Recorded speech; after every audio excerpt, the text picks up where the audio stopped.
Assalamualaikum everybody. This is Dr. Shahid Kokar और today we will start with the lecture 7 और lecture 7 जो है as per the scheme of study he is talking about the break-even analysis और हम in this lecture we will see कि how the break-even analysis is helping the operations manager और हम इस technique को यूज़ करते हुए अपने ऑपरेशंस को किस तरीके से इफेक्टिवली मैनेज कर सकते हैं और उसके लिए जो है हम लोग अपनी प्रोडक्टिविटी को किस तरीके से इंक्रीज कर सकते हैं। तो आज का लेक्चर जो है वो बेसिकली ये इस चीज़ पे फोकस रहेगा कि how you can use this technique break even analysis in order to help the operations manager. If you see at the book, this topic is given in the appendix of the chapter 1 और इसमें इसको जो नाम दिया है इसको ही is talking about the decision making models और decision making models का मतलब ये है कि आपको जो है एक टूल्स से इक्विप करना कि जो आपको हेल्प करें in order to get a good decision.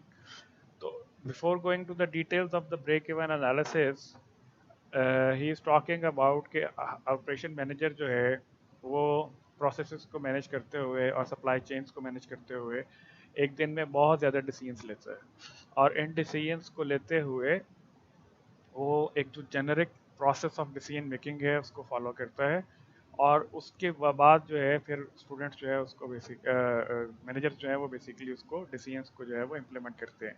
तो वो जो generic process of decision making क्या है और उसके उससे 4 स्टेप्स जो हैं यहाँ पे मेंशन किए हैं। पहले वो बात करने की कोशिश कर रहे हैं recognise and clearly define the problem. Second one, he is talking about collect the information needed to analyze the possible alternatives. And third one, he is talking about कि choose and implement the most feasible alternate. So these are the 3 steps, not the 4 steps. तो इसमें वो हम लोग जो है ये देखेंगे कि इस वन बाय वन ये देखेंगे कि इन स्टेप्स के अंदर होता क्या है और उसके वो जो है ये किस तरीके से एग्जीक्यूट होता है। तो पहले अगर हम लोग बात कर लें जिस तरह वो यहाँ पे कह रहे हैं कि recognise and clearly define the problem कि बिफोर डिसीजन मेकिंग आपको ये पता होना चाहिए कि आपका प्रॉब्लम एक्चुअली है क्या और आपको जो है उसको प्रॉब्लम को क्लियरली डिफाइन करेंगे। सम टाइम लोग जो है वो जो सिम्टम है उसको एक्चुअल प्रॉब्लम समझ रहे होते हैं और एक्चुअल प्रॉब्लम को जो है वो प्रॉपरली डिफाइन नहीं कर पाते। तो that's what he is talking about कि you should differentiate between the symptoms and the problems और उसमें जो है आप सब जब तक प्रॉब्लम को अच्छे तरीके से डिफाइन नहीं करेंगे it would be difficult for you कि आप उसको जो है अच्छे तरीके से सॉल्व कर सकें। Second step is talking about कि once you have defined the problem, then what you will do is to collect the information needed to analyze the possible alternatives. कि एक प्रॉब्लम को जो है सॉल्व करने का एक तरीका नहीं हो सकता, एक से ज़्यादा तरीके भी हो सकते हैं। तो इसमें जो है हम लोग ये किस तरीके से डिसीजन करेंगे कि हमने किस ऑल्टरनेटिव को चूज़ करना है। तो उसके लिए हम लोग जो है डेटा गैदर करेंगे। यूजुअली जो लोग ऑल्टरनेटिव्स को चूज़ करते हुए अपने जो पर्सनल विम्स हैं या जो पर्सनल लाइकिंग डिसलाइकिंग है या उनकी जो गट फीलिंग है वो उसको ऊपर जो है वो फोकस करते हैं। बट यहाँ पे वो ये कहने की कोशिश कर रहा है कि you should make a decision based on the data and data which determine you कि आप जो है उसको किस तरीके से किस ऑल्टरनेटिव को चूज करते हैं और उसके पीछे आपकी क्या जस्टिफिकेशन है। And the last thing is talking about in this process is choose and implement the most favourable alternative. और जब आप जो है डिफरेंट ऑल्टरनेटिव्स को एवेल्यूएट कर चुके हो तो then you are suppose to select the best one कि जिसमें जो है कॉस्ट सबसे कम है और जो प्रोडक्टिविटी है वो सबसे ज़्यादा है। तो that's what he is talking about. More over he is saying के हम लोग जो है इस प्रोसेस के अंदर जो है कुछ टेक्निक्स जो है वो लर्न करते हैं और उसमें से जो सबसे पहले वो बात करने की कोशिश कर रहा है that is the break even analysis.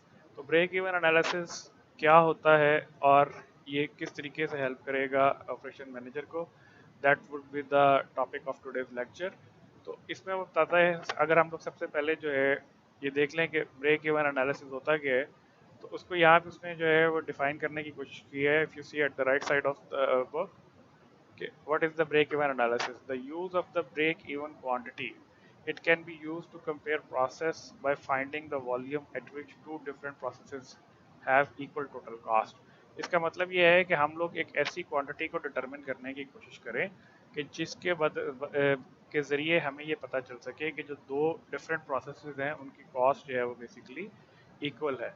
और इसी तरह जो है if you want to understand the break-even analysis, so first you should know what is the break-even quantity, and that's what he's talking about, the volume at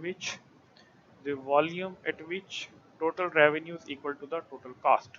तो break even analysis में जो सबसे important चीज़ है that is the break even quantity. आप एक ऐसी जो चीज़ें आप प्रोड्यूस कर रहे हैं उसका एक ऐसा नंबर डिटरमिन करना चाहते हैं कि उस नंबर की प्रोडक्शन में आपके जो रेवेन्यूज हैं वो आपकी कॉस्ट के जो है वो इक्वल आ जाते हैं. तो इसको हम लोग जो है वो बेसिकली ब्रेक इवन क्वांटिटी का नाम देते हैं. अगर हम लोग जो है ब्रेक इवन एनालिसिस को सिंपल टर्म्स में किसी को समझाने की कोशिश करें तो हम लोग उसको ये कह सकते हैं कि इस एनालिसिस के थ्रू कंपनी ये देखना चाहती है कि उसको कम से कम कितनी प्रोडक्ट्स जो हैं वो प्रोड्यूस करनी पड़ेगी ताकि वो अपना जो सर्वाइवल है without gaining any profit, company अपने एक्सपेंसेस को जो है वो मीट करती रहे, कंपनी जो है वो चलती रहे. और obviously in the break even analysis company will not earn any profit, they will just meeting the expenses. So that is the very simple idea about the break-even analysis. Hopefully आप लोगों को ये clear हो गया होगा. Now coming back to the book, he is talking about, ये हम लोगों ने quantity की बात कर ली, हम लोगों ने ये देख लिया कि break-even analysis की definition जो है वो क्या है. आगे जो है he is talking about evaluating services or the products. इसमें बेसिकली वो ये बात करने की कोशिश करते हैं कि हम लोग जो है सबसे पहले क्या करेंगे, we will try to evaluate the profit potential for new or the existing product or the services. और इस profit potential को हम लोग क्यों जानना चाहते हैं, because it helps the managers answer the certain questions. और वो questions कौन से हैं, उसमें उसने जो है वो 4 questions जो है वो बताने की कोशिश की है. हम लोग उसको देख लेते हैं one by one कौन कौन से questions हैं. First one he is saying, is the predicted sale volume of the service or the product sufficient to break even. यानी कि आपने जो प्रोडक्ट या सर्विस मार्केट में ऑफर करना चाह रहे हैं उसका सेल्स वॉल्यूम जो आप एक्सपेक्ट कर रहे हैं वो आया कि इतना होएगा कि वो आपका जो ब्रेक इवन है उसको मीट कर सके. And as we talked about earlier कि ब्रेक इवन का मतलब है कि ऐसी क्वांटिटी जो कि कंपनी को प्रॉफिट नहीं दे रही लेकिन उसके जो फिक्स्ड एंड वेरिएबल कॉस्ट हैं उनको मैनेज करने में हेल्प कर रही है. It is a zero profitability scenario where you are just meeting your expenses. The second thing he is talking about कि हम लोग जो है ये देखने की कोशिश करेंगे how low must the variable cost per unit be to break even because on current prices and the sales forecast. कि जो प्रोडक्ट हम लोग मार्केट में जो है वो लॉन्च करने जा रहे हैं उसकी इस वक्त वेरिएबल कॉस्ट क्या है और इसको हम जो है किस हद तक कम से कम कर सकते हैं in order to meet our expenses. And then the third question is talking about how low must the fixed cost to be break even, कि आपकी जो फिक्स कॉस्ट है उसको आप जो है कितना कम से कम रख सकते हैं in order to meet the break even point. And the last point is talking about how do the price levels affect the break even volume. और अगर हम जो है हमें कितनी प्राइस जो है वो रखनी पड़ेगी या हम कितनी प्राइस जो है वो कस्टमर से डिमांड कर सकते हैं in order to achieve the break even quantity or the break even point. So these are the 4 questions we should address before going into the break-even analysis, and it will help you in evaluating the services or the products which you are going to launch into the market. Or if you go deep down, तो कहता है ये कि break even के अंदर जो है आपको दो जो कॉस्ट हैं इनका डिफरेंस पता होना चाहिए कि there are 2 types of the cost. आप लोगों ने जो है अकाउंटिंग में या किसी और सब्जेक्ट में पढ़ा होगा. First one is called the variable cost and second one is called the fixed cost. तो पहले हम लोग देखते हैं कि वेरिएबल कॉस्ट क्या होती है. वेरिएबल कॉस्ट का मतलब ये है कि जो कि वेरी करे एज योर प्रोडक्शन इंक्रीजेज और डिक्रीजेज. और फिक्स्ड कॉस्ट ऐसी वो कॉस्ट होती है कि जो प्रोडक्शन इंक्रीज या डिक्रीज करने से वेरी नहीं करती उसको हम लोग जो है फिक्स कॉस्ट कहते हैं. तो फिक्स कॉस्ट की जो सबसे सिंपल एग्जांपल है वो बेसिकली रेंटल है कि अगर आपने कोई अपने बिजनेस के लिए किसी फैक्ट्री को रेंट पे लिया हुआ है या आपने जो है कोई बिल्डिंग किराए पे ली हुई है तो उसमें जो है आप चीज़ें प्रोड्यूस कर रहे हैं या नहीं कर रहे हैं या बहुत ज़्यादा चीज़ें प्रोड्यूस कर रहे हैं तो रेंट आपका जो है वो फिक्स रहता है, उसके अंदर बहुत ज़्यादा कुछ चेंज नहीं आती.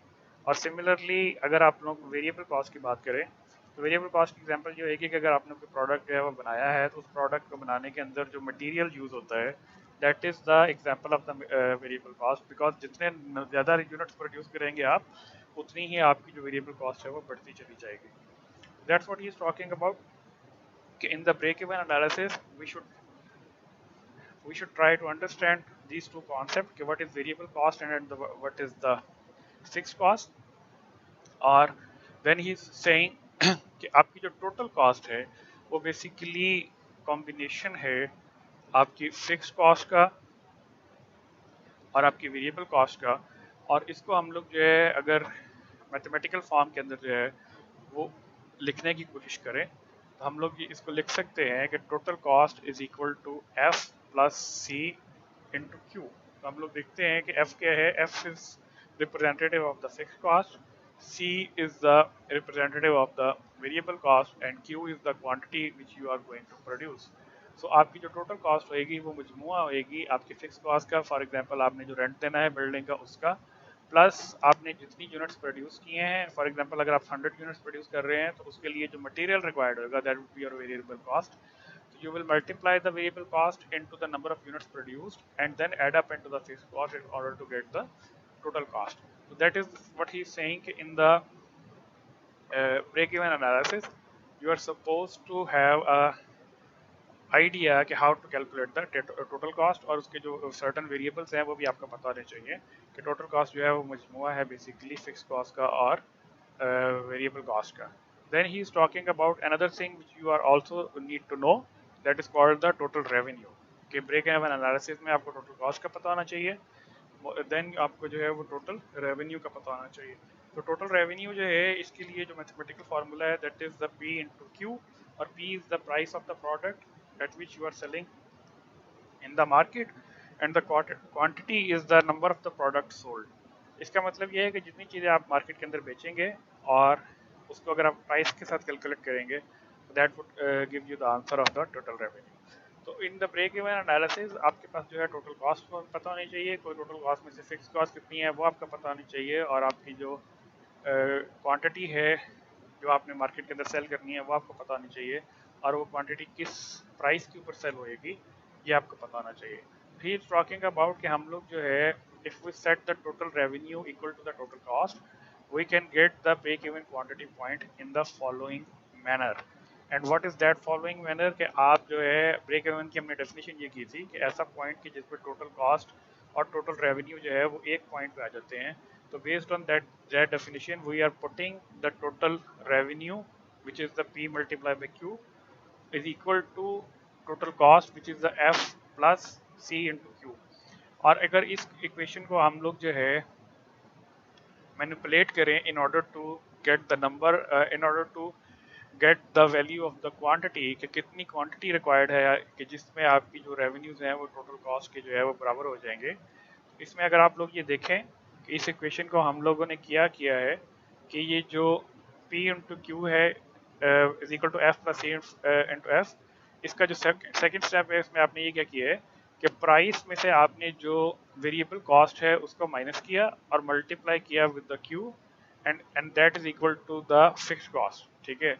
और इस आप लोगों ने मैथमेटिक्स में देखा होगा कि दो इक्वेशंस को अगर हम लोग जो है साइमल्टेनियसली पुट करके अगर मैनिपुलेट करें फॉर द सिंगल वैल्यू तो how it can be done. तो इसमें हम लोगों ने ये देखा कि Q would be the fix cost divided by P minus C, और इसके अंदर फिक्स कॉस्ट को हमने रिप्रेजेंट किया है F से, P is the price of the product और C is the variable cost.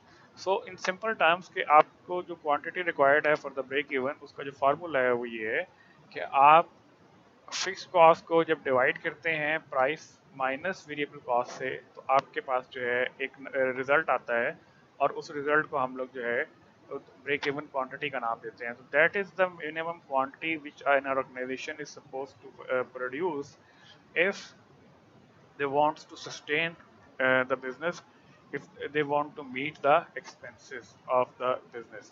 तो इसको हम लोग जो है एक एग्जांपल के थ्रू जो है फर्दर अंडरस्टैंड करने की कोशिश करते हैं कि how we can calculate the quantity और द ब्रेक इवन क्वांटिटी. तो अगर हम लोग एग्जांपल की बात करें द हॉस्पिटल जो कि बुक में दी हुई है एग्जांपल 8-1 इसमें वो कह रहा है hospital is considering procedure to be offered at 200 per patient. वो जो प्राइस आप चार्ज करेंगे पर पेशेंट से वो $200 रहेगी।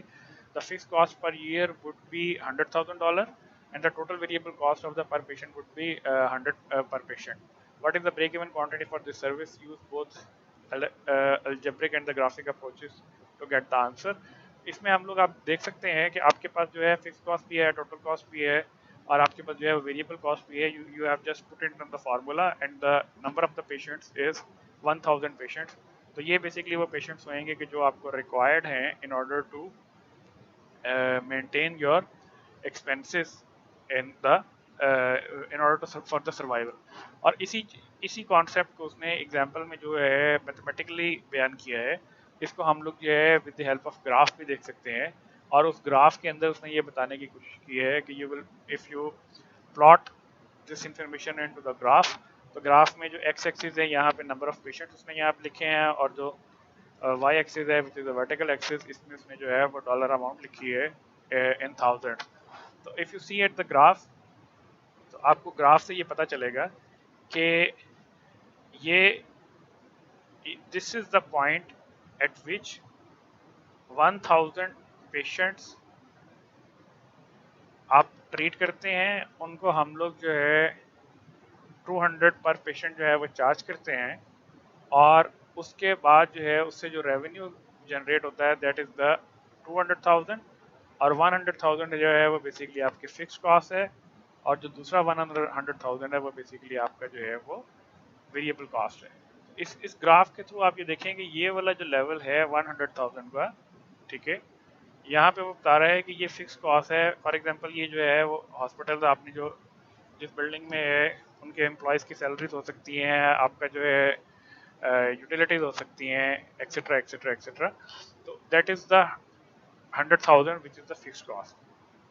और जैसे ही आप 100,000 से ऊपर जाएंगे तो at the 200,000 you would find the